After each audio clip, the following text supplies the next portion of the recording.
अस्सलाम वालेकुम स्टूडेंट्स, आज हम करेंगे चैप्टर नंबर 3 के रिमेनिंग शॉर्ट क्वेश्चंस। तो फर्स्ट शॉर्ट क्वेश्चन है हमारे पास आज का, explain the circumstances in which the velocity and accelerations of a car. ये जो हमारे पास कुछ सर्कमस्टांसेस हैं, कुछ कंडीशंस हैं जिसमें हमने वेलोसिटी और एक्सेलरेशन जो है कार का वो डिस्कस करना है कि ये कब ऐसा हो सकता है कि वेलोसिटी और एक्सेलरेशन कार का पैरेलल हो, वेलोसिटी और एक्सेलरेशन कार का एंटी पैरेलल हो, या velocity and acceleration of car perpendicular to each other हों। इसी तरह ये velocity is zero but A is not zero, A is zero but we is not zero. तो ये कंडीशंस हमने क्या करनी है, डिस्कस करनी है। तो पहली कंडीशन ये थी कि पैरेलल। ऐसी कौन सी कंडीशन है जब एक्सेलरेशन और वेलोसिटीज पैरेलल हों? तो याद रखें, if the velocity of the car is increasing, अगर एक कार मूव कर रही है स्ट्रेट डायरेक्शन में, तो अब क्या होगा कि इसमें वेलोसिटी ऑफ कार तो बढ़ रही है, तो इसी दौरान क्या होगा कि एक्सेलरेशन भी क्या होगा, उसका इंक्रीज हो रहा है। तो ये ऐसी कंडीशन है जिसमें एक्सेलरेशन और वेलोसिटी जो है वो पैरेलल टू ईच अदर हैं। सेकंड कंडीशन है हमारे पास कि एंटी पैरेलल।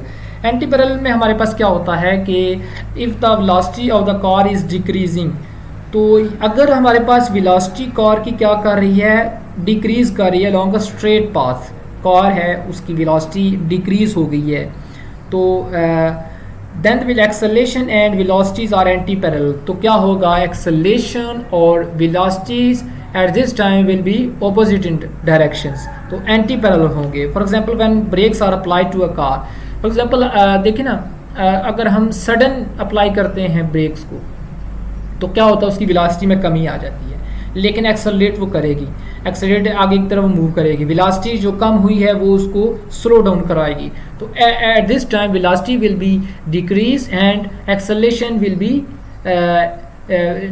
इंक्रीज तो नहीं करेंगे लेकिन direction wise will be change होगा।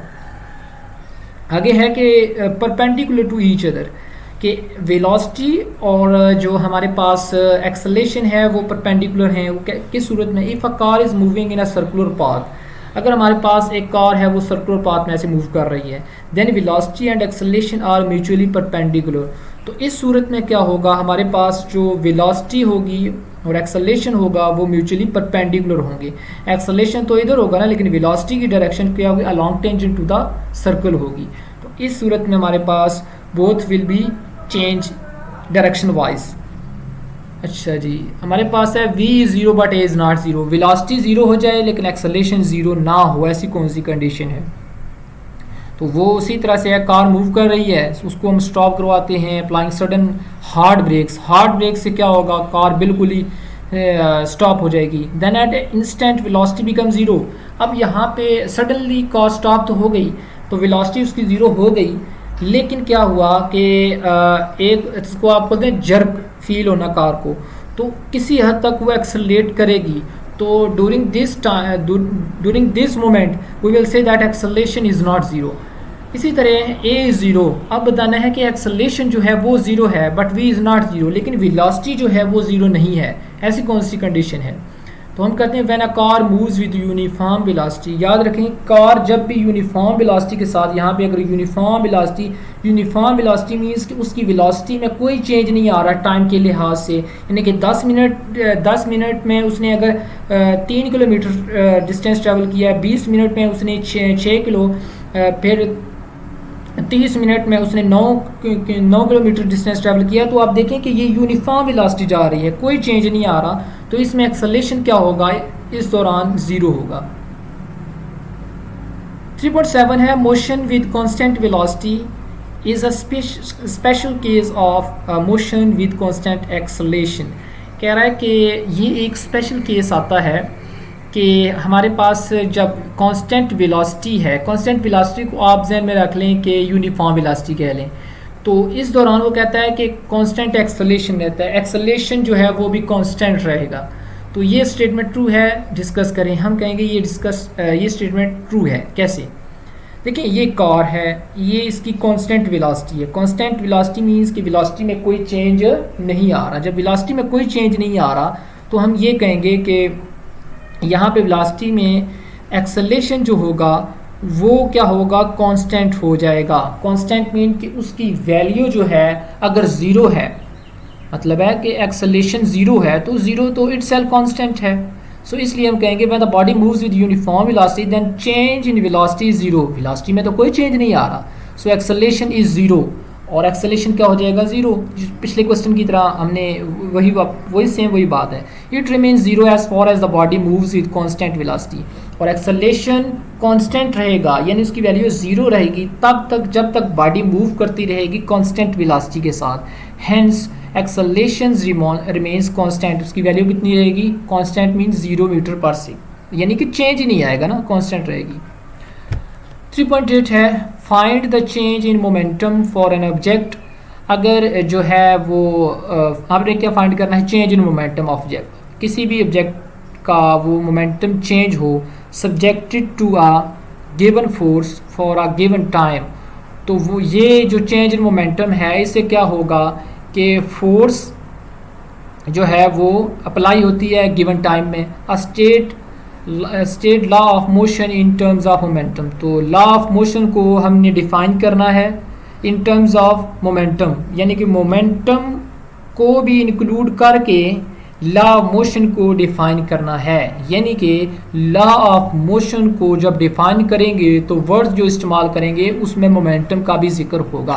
अच्छा, आंसर देखते हैं। वी नो दैट एक्सेलेरेशन जो है हमारे पास, ये देखें, ये आपको पता है change in change in velocity with respect to time होता है। अब यहाँ पे according to Newton second law of हमारे पास F is equal to M A है, ए इसके इक्वल एफ ओवर एम हो जाएगा। क्लियर हो गया। अब हम 1 और 3 को कंपेयर करेंगे, ए की जगह एफ ओवर एम लिख देंगे, एफ ओवर एम। तो अब यह लिख दिया। अब ये जो हमारे पास m जो होगा इसके साथ मल्टीप्लाई हो जाएगा, दोनों के साथ, और ये इधर जाके मल्टीप्लाई हो जाएगा। ये इसको इधर रहने दें, ये इसके साथ मल्टीप्लाई होगा, ये चीज़ आ गई हमारे पास 4। अब यहाँ पे देखें, इसको जो हमारे पास ये फोर्थ रिलेशन है, ये लॉ ऑफ मोशन को डिफाइन करता है। उसको हम कैसे डिफाइन करेंगे, rate of change of momentum. अब देखिए मोमेंटम का जिक्र आ गया, तो ये देखिए rate of change of momentum हो रहा है of a body is equal to the applied force, और ये किसके इक्वल आ गया, ये जो rate of change of momentum है with respect to time of any body is equal to the applied force के इक्वल है। 3.9 है define impulse and show how it is related to linear momentum. आपने impulse को define करना है and show that how it is related to linear momentum, और linear momentum के साथ इसका क्या रिलेशन है वो आपने बताना है। तो इम्पल्स को हम डिफ़ाइन करते हैं कि ये क्या है। एक्चुअली इम्पल्स होता क्या है, इम्पल्स जो है ये इसको हम कह सकते हैं कि शॉर्ट इंटरवल ऑफ टाइम पे जितनी फोर्स लगती है वो इम्पल्स होती है। When a large force acts on a moving body, अगर हमारे पास एक मूविंग बॉडी है उसके ऊपर लार्ज फोर्स हम लगाते हैं for a short interval of time, time के छोटे लम्हे में, when the product of force and the time, और अगर वो फोर्स और जो टाइम है जितना टाइम लगा उस फोर्स के दौरान जितना टाइम लगा उस फोर्स को और टाइम को मल्टीप्लाई करें तो वो हमारे पास इम्पल्स आ जाएगा। तो ये इम्पल्स को हम डिफाइन करते हैं फोर्स मल्टीप्लाई बाय टाइम।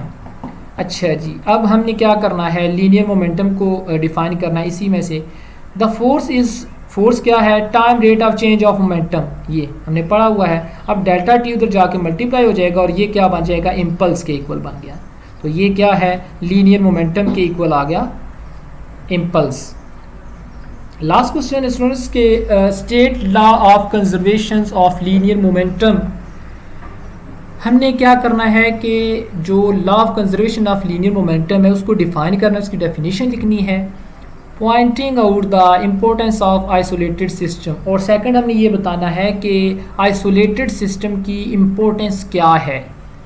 मतलब कि जब भी हम law of conservation of linear momentum apply करते हैं तो हम कंडीशन लगा देते हैं भाई कि आइसोलेटेड सिस्टम होना चाहिए, तब हम law of conservation of linear momentum apply करेंगे।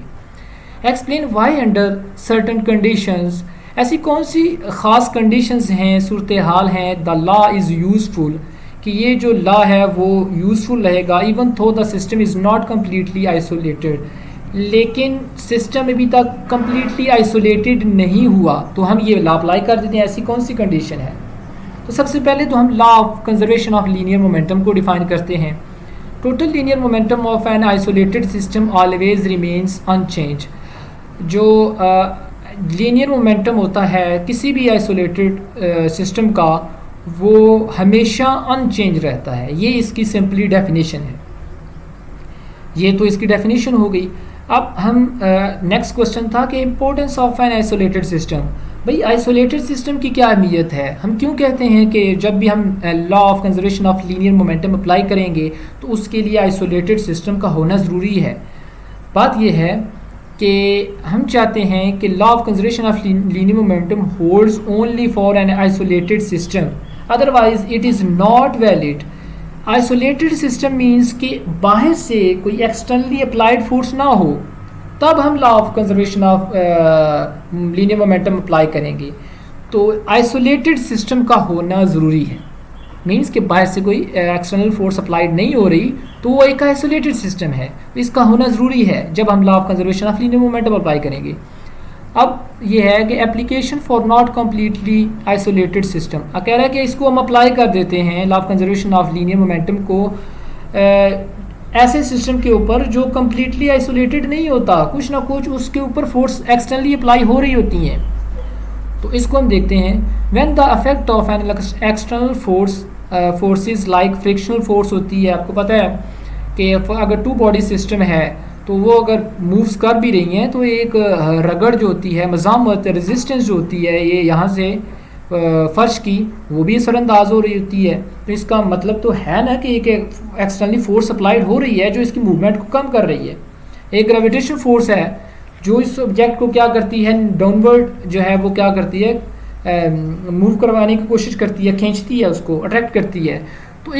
तो हम ये तो नहीं कह सकते कि ये सिस्टम जो है ये क्या है, आइसोलेटेड है, क्योंकि दो फोर्सेस के ऊपर असरअंदाज है। एक तो हमारे पास ग्रेविटेशन फोर्स है और एक हमारे पास फ्रिक्शन फोर्स है।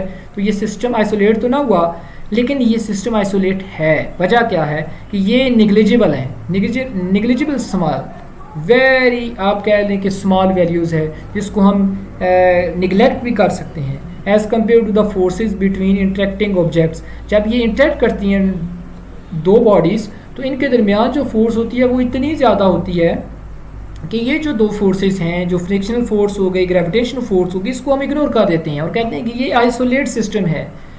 ठीक हो गया? तो then this law becomes applicable. तो जो law of conservation of linear momentum है वो इस आइसोलेटेड सिस्टम के ऊपर हम अप्लाई कर सकते हैं। तो स्टूडेंट्स ये क्वेश्चन थे। हमारा चैनल सब्सक्राइब करें और बेल आइकन पे ज़रूर क्लिक करें ताकि आपको नई आने वाली वीडियोस मिलती रहे। Thank you.